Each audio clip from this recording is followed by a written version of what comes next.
que os congressistas, né, deputados federais e senadores aí, estão lançando a proposta, gente, que vergonha. Uma pura de uma vergonha. Eles que deveriam dar o exemplo à população brasileira, estão se blindando para não ser preso. Gente, isso é uma pura de uma vergonha. Pura de uma vergonha. Que todo mundo está abaixo da lei, pode ser punido por uma lei. Ele se para pensar como é que deputados federais, senadores, agora eu ia falar, não estou falando aqui de PT, de PGL, de PMD, de Central, não.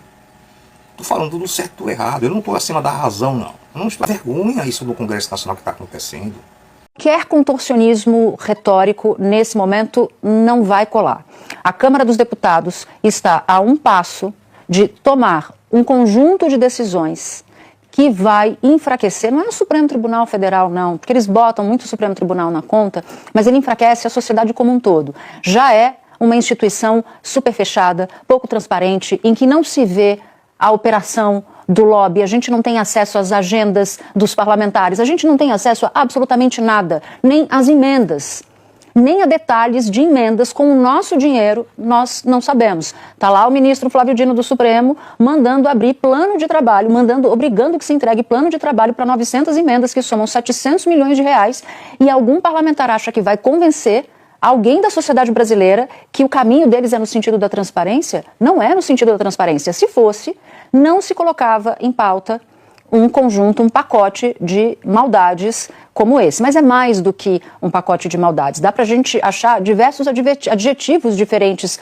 para esse pacote. Quando eu falo pacote, estou juntando a PEC do foro privilegiado, mas não só, sobretudo, a PEC da blindagem e a anistia.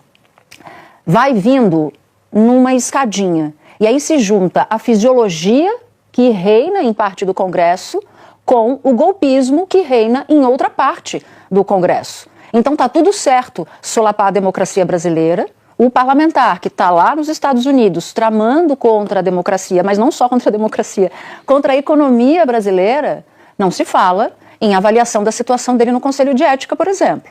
Não se fala em definição da situação de Carla Zambelli no Conselho de Ética. Flor de Lis, todo mundo sabe qual é a história, demorou, olha, um tempão para que o plenário avaliasse o caso dela. Sentou em cima. Desculpa, Natuza, com um detalhe que ela já tinha sido condenada na justiça por homicídio do marido. Exatamente. Então, condenada por assassinato, o Conselho de Ética levou um tempão ainda para avaliar o caso dela. Exatamente. Então, tudo passa a ser permitido. Se muita coisa já era permitida antes, avalie quando esse pacotão de maldades passar, esse pacotão de impunidade passar.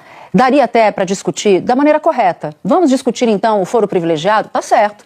Tem gente séria que diz que o foro privilegiado tá errado que fique no Supremo Tribunal Federal. Mas como é que é uma discussão séria sobre isso? É uma discussão que requer tempo, comissão, parlamentares discutindo à luz do dia e não na calada da noite. Nós não conhecemos o texto que vai à votação. Nós não conhecemos o texto e eles fazem isso de propósito, que é para que a imprensa não cobre e para que a sociedade não conheça. E enquanto muita gente assistia a isso calado, essas pautas vão passar a rodo. Então, se a Câmara dos Deputados está a um passo do desatino, eu diria que o presidente da Câmara, Hugo Mota, está a um passo de se tornar um líder minúsculo na Câmara dos Deputados por permitir que tudo isso aconteça sem discussão, sem participação da sociedade. Faltou para hoje a votação daquela PEC das prerrogativas, que na prática blinda parlamentares.